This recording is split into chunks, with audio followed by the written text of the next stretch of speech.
दर्शकों, मैं आपका स्वागत करना चाहता हूं हमारे आज के इस YouTube चैनल में, जहां पर हम परमेश्वर के वचन से जुड़े हुए बहुत सारे सवालों के जवाब आप तक लेकर आते हैं। और मैं आशा करता हूं कि आप बहुत बेसब्री से इन वीडियोस का इंतज़ार करते होंगे। और मैं आपको धन्यवाद भी देना चाहता हूं कि आप हमारी वीडियो के लिए इंतज़ार करते हैं। प्रिय दर्शकों, आज जो सवाल मैं आपके सामने लेकर आया हूं, हो सकता है कि वो आपके और मेरे जहन में, हमारे दिल को वो दहला दे और हमें परमेश्वर के द्वारा भेजे गए बेटे यानी कि यीशु मसीह के बारे में सोचने के लिए हमारे मन को प्रोत्साहित करे और अग्रसित करे, ताकि हम समझ सके कि क्रूस पर यीशु ने जो यातनाएं, जो समस्याएं, जो परेशानियां सही, जो दुख उन्होंने आपके और मेरे लिए सहे, वो कितने हद तक थे। यानी कि कितना दुख यीशु ने आपके और मेरे लिए सहा, आपके और मेरे पापों के लिए सहा। आज का सवाल जो मैं आपके और मेरे सामने लेकर आया हूं वो ये है कि क्रूस पर यीशु के अनुभव की जो शारीरिक प्रक्रियाएं थी वो क्या है। फिर से मैं सवाल को पढ़ना चाहूंगा। क्रूस पर यीशु के अनुभव की प्रक्रियाएं, उनका क्या अनुभव जो है, उनकी क्या प्रक्रियाएं थी, इस बारे में आज हम बातचीत करेंगे।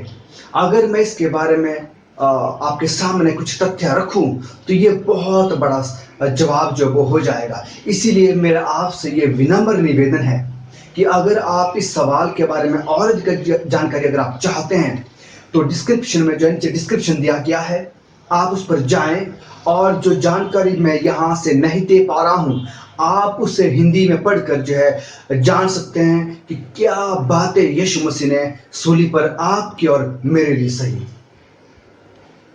और हम ये जानते हैं कि शुरुआत से ही, बिल्कुल जब से इंसान ने पाप किया,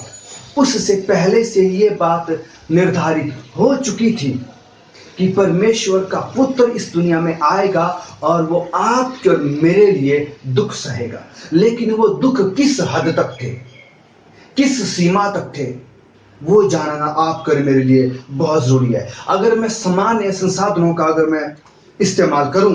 तो मैं आपके सामने ये बात पेश करना चाहूंगा कि जीव विज्ञान और रसायन विज्ञान विभाग में सहयोगी प्राध्यापक जो प्रोफेसर होते हैं, कैथलीन शियर, जिनका नाम कैथलीन शियर है, मसीह के क्रूस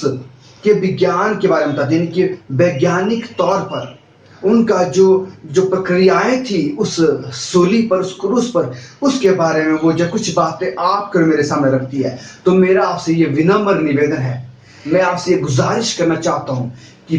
कृपया आप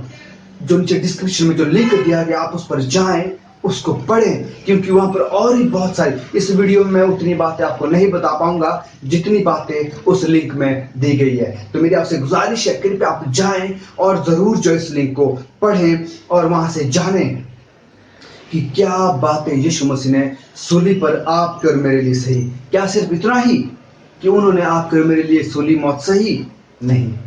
इससे ज्यादा और क्या है। तो आप प्लीज जाएं, कृपया करके आप वहां जाएं और उस लिंक पर जो आप क्लिक करें और पढ़ें।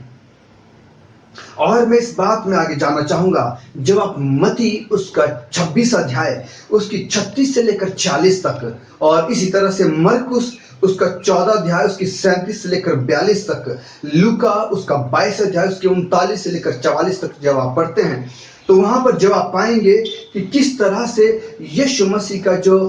सूली की ओर जो उनका सफर था वो किस तरह से आगे बढ़ता है, इन आयतों में, इन पदों में जो आप पाएंगे। और देखते हम कि फसह के पर्व के बाद यीशु मसीह जब प्रार्थना करने के लिए गतसमनी के बाग में जब गए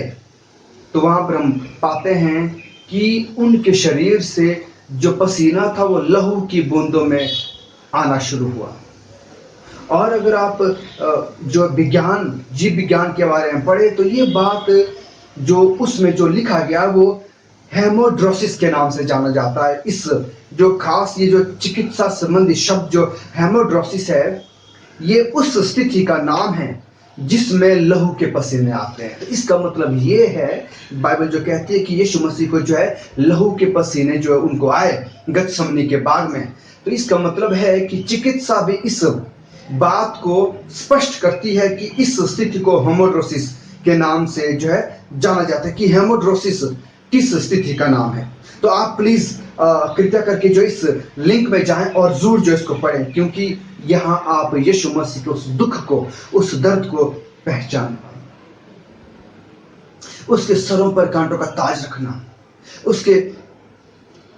पसली में उस भाले का बेदा जाना,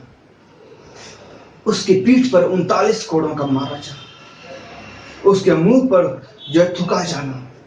ये सारी बातें हमें उस दर्द का शायद एहसास करवाएगी जो यीशु ने उस सूली पर सहा, जो यीशु ने उस सूली पर अनुभव किया, जो यीशु ने आपके मेरे लिए, आपके मेरे पापों के लिए, आपके मेरी गलतियों के लिए यीशु ने क्रूस पर सहा। आप जब पढ़ते जाएंगे इन पदों को तो आप पाएंगे बाइबल कहती है कि वो सोया नहीं था, उसका मजाक उड़ाया गया था, उसको पीटा गया था। इसके अलावा हेमोड्रोसिस जो स्थिति है से उसकी त्वचा जो वो कोमल हो गई थी, उसकी शारीरिक स्थिति जो वो बिगड़ती जा रही थी, फिर भी उसने अपनी सोली को उठाया और गोलगोता की ओर चलता गया। ऐसा प्रेमी परमेश्वर कौन है? सोचे, इतना प्रेम किसने किया अपने बच्चों से कि इस इतनी दुख भरी परिस्थिति से वो गुजरा और आकर मेरे लिए मौत सही। जब कोड़े लगाए, इतनी परेशानी से जब यीशु मसीह गुजरा, मैं नहीं सोचता कि आप और मैं कभी ऐसा कर सकते, या कोई ऐसा परमेश्वर जिसको हम आजकल इस दुनिया में परमेश्वर मानते हैं, ईश्वर मानते हैं, शायद उनमें से किसी ने ऐसा किया होगा जो यीशु मसीह ने आपके और मेरे लिए किया। रोमी सैनिकों ने जब उसके सिर पर मुकुट रखा, उसकी पीठ पर जो उन्होंने उसको बागा पहनाया और जब फिर से उसको निकाला, सोचे कि जिस पीठ पर वो 39 कोड़े मारे गए, कहा जाता है कि जिस कोड़े का इस्तेमाल किया जाता था, उस कोड़े में जो है उसकी नोक पर 7 जो वो लंबी लंबी स्ट्रिप्स लगी रहती, और स्ट्रिप्स में जो इस तरह के हुक लगे रहते, और जब वो पीठ पर मारे जाते तो वो जो उस पर जो चमड़ी को पकड़ लेता, और जब उसको खींचा जाता तो वो सिर्फ चाबुक जो वो बाहर नहीं आता, वो कोड़ा जो है बाहर नहीं आता, अपने साथ जो वो चमड़ी को भी खींच कर लेकर आता। मैं उस परमेश्वर का धन्यवाद देना चाहता हूं जिसने अपने इकलौते पुत्र को भेजा ताकि ये सारी यातनाएं, ये सारी परेशानियां, ये सारा दुख आप कर मेरे से। मेरे प्रिय दर्शकों, मैं फिर से आपसे गुजारिश करना चाहता हूं कि मैं उतनी सारी बात इस वीडियो के जरिए से नहीं कह पाऊंगा। आप जो है लिंक में जाएं, डिस्क्रिप्शन में जाएं और इस सवाल के बारे में पढ़ें कि यीशु मसीह ने उस सूली पर आपके और मेरे लिए क्या दुख सहे। वो जो दुख यीशु ने सहा बहुत ही दर्दनाक था। शायद आप और मैं कभी ऐसा सह पाते, या कोई ऐसा ईश्वर जो आपके लिए, आपके और मेरे लिए ऐसा दुख सह पाता। हो सकता है कि आप जब इस वीडियो में देंगे उस लिंक को जब आप पढ़ेंगे तो आप शायद कल्पना कर पाएंगे कि यीशु मसीह ने आपके और मेरे लिए क्या दुख सहे। जब मैंने इस सवाल को खोजने की कोशिश की, जब मैंने इसके बारे में पढ़ा, तो मैं जान सका कि आपका और मेरा मसीह होना कितना जरूरी है, कितना जरूरी है कि हम मसीह के उन दुखों को, उन परेशानियों को जो उसने क्रूस पर सहा, उनको समझे, उनको पहचाने।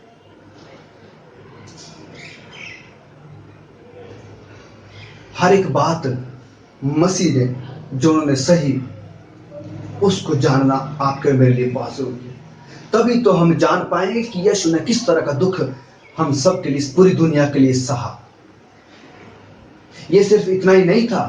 कि यीशु ने सोली उठाई, गतसमनी बाग में उसको पकड़ा गया और गोलगोता की ओर गए और वहाँ पर जो है क्रूस पर चढ़ा दिया और तीसरे दिन जी उठे। नहीं मेरे प्यार, हमें जानना बहुत ज़रूरी है कि ये सारी परिस्थिति में अगर